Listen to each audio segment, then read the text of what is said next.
Hey guys, it's Ben the Coin Geek with an open box world coin version here for you with some larger coins from around the world. We'll take a look at some interesting coins. This is 1779 Germany, 2/3 taller from Brunswick Wolfenbüttel. You know, can I just say not all images are flattering? And I wasn't making fun of the horse here. I just, I'm amazed at some of the coins that just have a really unflattering view of the owner. So there's the 2/3 on there. Then you know it's 2/3 of a dollar. Taller. This guy here, he just kind of has a clown look to him, but he was probably really proud, and that's probably what he really looked like. So I'm just getting the image of him in person. And shouldn't be picking on him too much. That's an AU53. Now, most of these coins here, the Thalers, were for a customer, so I had a few coins I sent in also. Thalers are fun. So this is 1624. It has a split date, so there's the 16 on this side and the 24 on this side, all around the crest here. And a big, big coin. And it honestly almost looks sea salvaged because it has this finish to it which is not quite natural. It doesn't really have wear to it per se, but it has almost a look like it's been acid treated. I've seen coins, a lot of coins that come up from the ocean bottom or from these shipwrecks have this look to it. And they mention that here. They call this Unk Details Clean. This is German Thaler Nuremberg, and Unk Details Cleaned. But overall, a nice looking coin. Definitely has had something happen to the surface to make it unnatural. One of the things I like about these coins, by the way, is just their irregularities. You can see it has like the planchet is kind of clipped at an angle up here on the side. It's kind of hard to see because it's in the shadow there, but only the shadow knows. And then also this whole thing, the whole coin is not straight. I mean, that planchet is like rolled out and wavy. So it's kind of hard to get in the video, but that whole thing, you can almost see how the light goes here, that it comes down and up. That whole thing is wavy. All right, 1697, Germany, Holland, Nuremberg, Nunstein. There's a whole lot of names on the top of this thing. And this one, I love the dudes with all the wigs. Okay, the wigs were awesome. We make fun of fashion, but it'll come back. Just hold on to your wigs. It'll come back eventually. You know, this one's cool because he's holding the shield. And everyone who does art knows how hard it is to do fingers. Nice little, he's wearing some armor, which is kind of fun.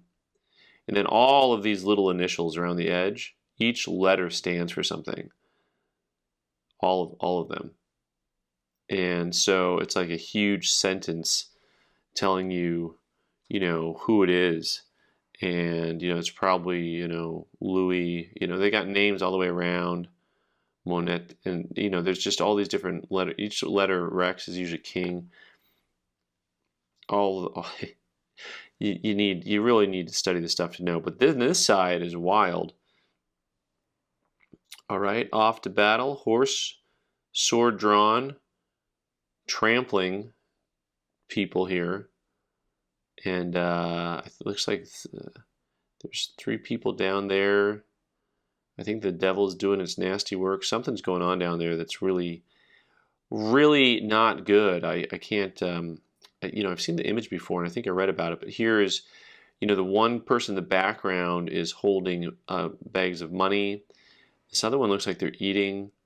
I don't know if these are running over, trampling the sins of gluttony and greed, possibly envy. I don't know what the other one is. Envy is it's naked lady. Maybe it's sex. I don't know. And then you've got all the lettering around the edge.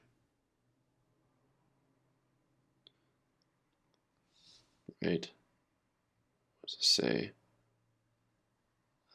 Fahret ein Recht älter Sinn über alles wie Dregs hin. But neat artwork. Very cool piece, by the way. They call that one AU Details. They call this one Cleaned also. It's kind of a coin toss on that one for me as to whether or not I'd bother to call it cleaned. But at the same time, you could also have called it like an XF, and I wouldn't have batted an eyelash because, without looking at it closely, anyways, I'm just saying that the detail on those is, hard to tell sometimes how they were struck. Next up, really one of the more unusual Thalers, I think, because this is a German Thaler, Ottingen. This one's interesting because it has a look of not a German coin, and by that I mean just that, it looks more Austrian. Now I realize that you're kind of in the same area there. I get it, right? But then also this weird fleur pattern with a dog head on it, like that's just unusual. There's not much like that. But look at how early the date is here, 1543. 1543. Look at that. Martin Coin, Otti, Carl Wolf, Ludwig. Lots of names.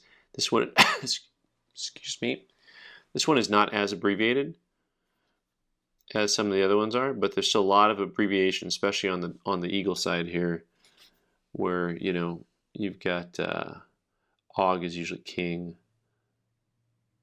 Carolus the fifth, Romanor, imp, semper, faithful, always faithful to the king of Rome, something along those lines.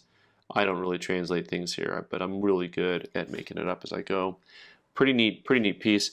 And I did, of course, include some things because I feel really bad about NGC spending all of their money on these plastic holders. So I like to send some of my own coins in so they can save money by returning things in these little soft flips instead.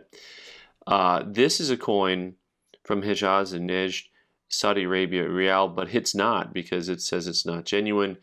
It's a coin that was a really scarce piece, and I sent it in because I was like, okay, I don't know anything about these, and clearly not. I didn't look at it close enough to try to find out if something was real or fake on the coin, but I don't know these issues, and it's pretty convincing if you just look at it and you don't know the series. If you don't know what to look for as far as the original ones go, and that's the problem. I know that's the problem for most people when they're looking at coins and they can't tell if something's real or fake. And if you collect coins a lot, you can tell pretty easily usually, just because you know what the real ones look like. But if you don't know what the real ones look like, it becomes very difficult for you to just say, oh, okay, there's probably some real basic simple stuff on here that has to do with the strike or the lines or the beating or anything like that just tells you, no, that's definitely not real. But wait, there's more. Because I really felt bad for NGC, I had to have another coin. Now this is completely on me because what they said on this one is they didn't encapsulate it because there's residue. Now anytime there's residue on a coin and I don't see it, that's just me not seeing it. It started to come out the side here though. But let's see if we can get this guy close enough to look at. These holders are impervious to human fingers. Here we go. Eritrea. So this is one of my favorite coins. And, interesting they call that residue. I guess I should have soaked it in acetone. I am looking for residue, and I'm not really seeing it necessarily. But either way, beautiful piece. Colony of Eritrea, 1890, 2 lira. I will put it in acetone and try to get off whatever residue's there. Yeah, and we'll take a look and see how it comes out. I did find one coin that I got back that is actually got graded accidentally, I suppose. But this Balboa, 1953 Balboa, a little bit better date for the Balboas. Not super expensive coin, still probably a $75 type coin in this grade, MS63.